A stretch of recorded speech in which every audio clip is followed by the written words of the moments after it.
Bonjour et bienvenue dans ce tout dernier chapitre de cette formation sur Informatica Power Center. Dans ce chapitre, nous allons voir comment faire pour exporter un workflow ou un mapping ou une autre session ou un autre composant, comme une session, comme une transformation, etc. Tout cela, on va voir comment les exporter au format XML. Et dans un second temps, nous allons voir aussi comment les importer, comment gérer le remplacement d'un composant existant ou bien comme une table existante déjà pour ne pas l'écraser ou de la remplacer. Je vais me rendre dans un premier temps, moi les exports d'un workflow, je vous conseille vivement de les faire avec le Repository Manager. C'est vrai qu'on peut les faire à partir du Workflow Manager. Vous allez sur Workflow, choisissez l'un des workflows et faire un clic droit. Et là, vous allez voir Export Object. Je vous déconseille fortement de le faire à partir du Workflow Manager. Le mieux, c'est d'aller sur le Workflow Monitor. Nous allons par exemple aller sur le dossier alimentation. Et nous allons choisir l'un des workflows. Par exemple, nous allons travailler sur le workflow qui s'appelle Alim. Je fais un clic droit et je fais export. Et là, il me demande où est-ce que je vais le déposer. Donc, je lui demande d'aller sur le bureau. J'ai créé un répertoire que j'ai appelé export-import. Il va me le déposer ici. Donc, il s'appelle workflow_alim.xml. Voilà. Et j'enregistre. J'attends jusqu'à ce qu'il me redonne la main ici, close. Il va me dire que là, c'est bon, il a exporté le workflow. Donc, vous pouvez voir ici. Je fais close. Si je viens sur mon répertoire que j'ai créé, et je vais le retrouver, mon fichier XML qui est là. Je fais un double-clic dessus pour l'ouvrir. Et du coup, là, vous pouvez voir la structure de notre fichier XML qui représente le workflow qu'on a créé. Donc, en gros, tout ce qu'on était en train de faire sur Informatica Power Center avec des boîtes sera hébergé ou bien sera exporté dans un fichier XML de ce type. Voilà. Très bien. Maintenant, pour exporter un mapping, je reviens sur le repository. Je viens sur Workflow, sur le côté gauche. Je choisis mon workflow. Et là, nous pouvons voir les composants. Il y a le workflow log, il y a le start et il y a la session. Je peux l'ouvrir donc ici aussi et voir les deux parties que je souhaite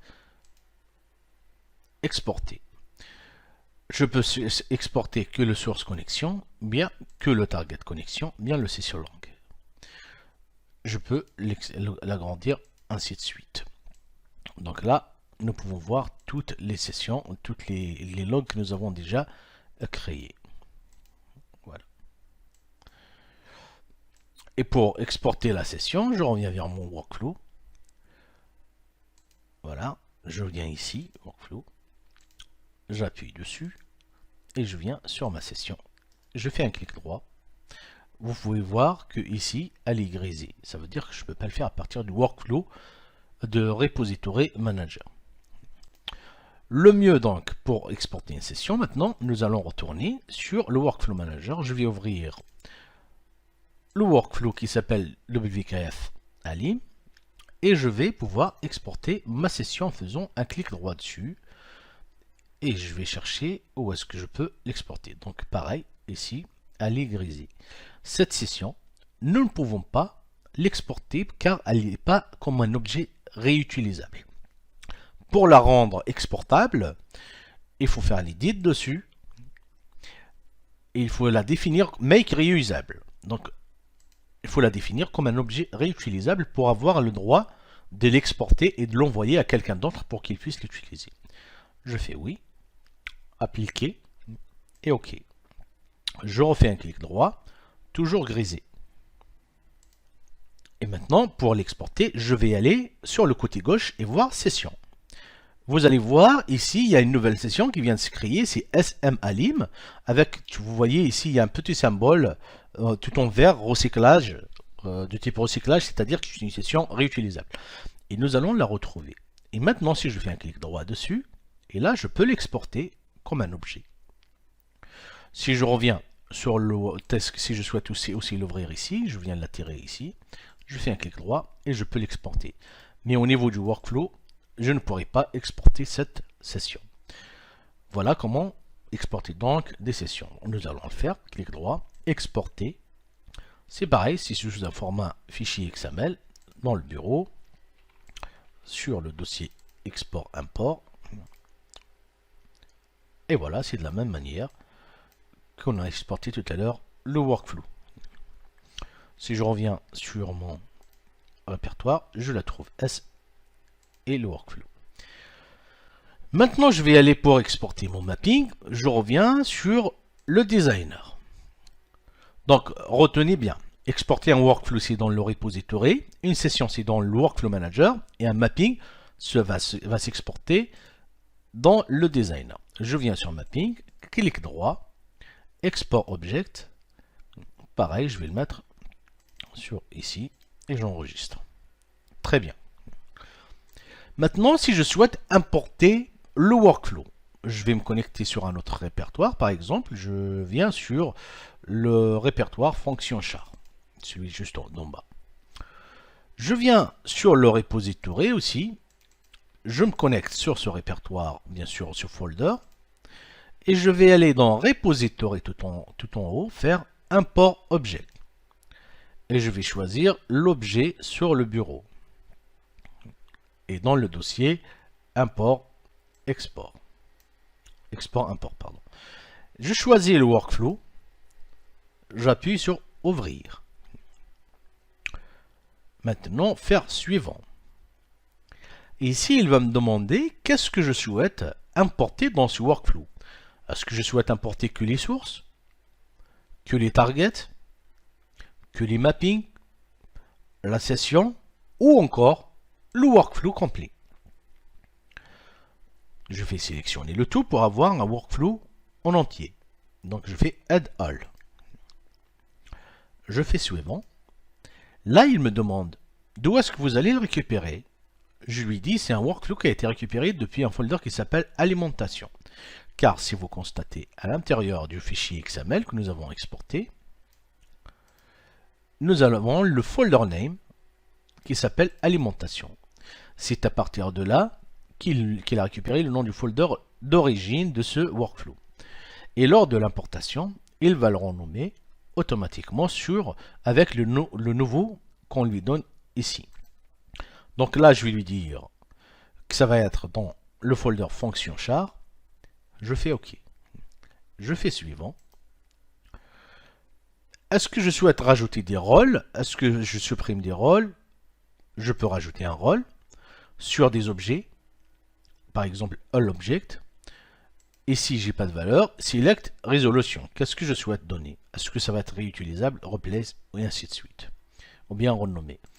Donc là, pour l'instant, delete all. Je fais suivant. Et là, il me dit que cette table qui est cochée en rouge, le C étudiant, existe déjà. Et pareil pour la cible, et pareil pour le default session config. Donc il me demande qu'est-ce que je souhaite faire. Est-ce que je souhaite la renommer? Est-ce que je souhaite la remplacer? Si je fais un replace, attention, il va écraser l'ancienne structure et il va vous mettre cette nouvelle. Donc si je souhaite la renommer, je fais rename. Il va me créer, vous voyez, cible étudiant 1. Je peux l'éditer aussi pour rajouter par exemple ici 2. Et je fais de même pour la S session. Je fais remplace ici dans ce cas, pas de problème. Mais attention, si vous souhaitez, si vous avez plein d'objets ici, une vingtaine ou une trentaine, vous n'allez pas vous amuser à le faire à la main. Vous pouvez venir ici et faire all conflicts. Replace all conflicts, c'est-à-dire il va remplacer tous les conflits. Vous faites suivant, close, et vous faites import. Down, il a fini. Et maintenant, je reviens ici, je vois mon workflow qui s'appelle Workflow Alim qui a été importé. Si je viens dans le workflow fonction char, je me déconnecte et je me reconnecte. Je vais aller dans mapping et je dois trouver mon mapping malim qui a été importé. Voilà. Maintenant, je me déconnecte de ce mapping. Je vais me connecter sur un autre projet 1 par exemple et je viens de mapping. Donc là, vous voyez, il n'y a qu'un seul qui s'appelle Exonaut Studio. Je vais sur Repository, je fais Import Object et je fais importer un mapping. Je viens donc sur le bureau et je viens sur Import. Voilà. Et j'importe le mapping. Suivant. Ça va être pareil que l'import du workflow. Je fais suivant. Je choisis ici, il va être vers le projet 1 et je fais import. Down, c'est-à-dire terminé. Et du coup, vous voyez, mon mapping a été importé complètement comme il était sur l'ancien folder. Pour importer une session, il faudrait aller sur le Workflow Manager et aller tout en haut. En revanche, là, pour importer, il faut que j'aille, parce que c'est la session SM Alim, tant qu'à faire. Donc on va la faire, on va essayer d'importer la même session sur le même folder. Et vous allez voir, il va me demander ce que je souhaite faire, qu'est-ce que je souhaite faire des composants puisqu'ils existent déjà. Repository, import objet. Je vais la chercher sur le bureau, la session malim.xml. Et je fais suivant, add all, pour récupérer la totalité de la session, suivant. Et vous voyez là, il me dit qu'il y a un conflit avec cette session. Qu'est-ce que je souhaite faire? Est-ce que je fais un rename, un replace ou un reuse, c'est-à-dire réutiliser celle qui existe, je ne vais pas renommer, je ne vais pas replacer, ou bien ignorer. Je vais lui dire par exemple rename. Rename par exemple, et je vais l'éditer pour la renommer avec s underscore m underscore alim underscore 2 pour la différencier de celle existante. Je fais next et close maintenant. Pardon. Voilà, next, rename. Et là, vous pouvez voir que nous ne pouvons pas, il faut y aller ici, pour choisir sur ce mapping, est-ce qu'il va être choisi. Je choisis celui-là, je fais next, reuse, next, close et import, down. Donc là, nous avons deux sessions, SM Alim 1 et SM Alim 2, mais qui utilisent à chaque fois le même mapping. Voilà pour ce qui concerne des exports et les imports des objets dans Informatica Power Center. Merci d'avoir suivi encore ce chapitre et je vous donne rendez-vous donc à la conclusion pour cette formation. Au revoir et à bientôt.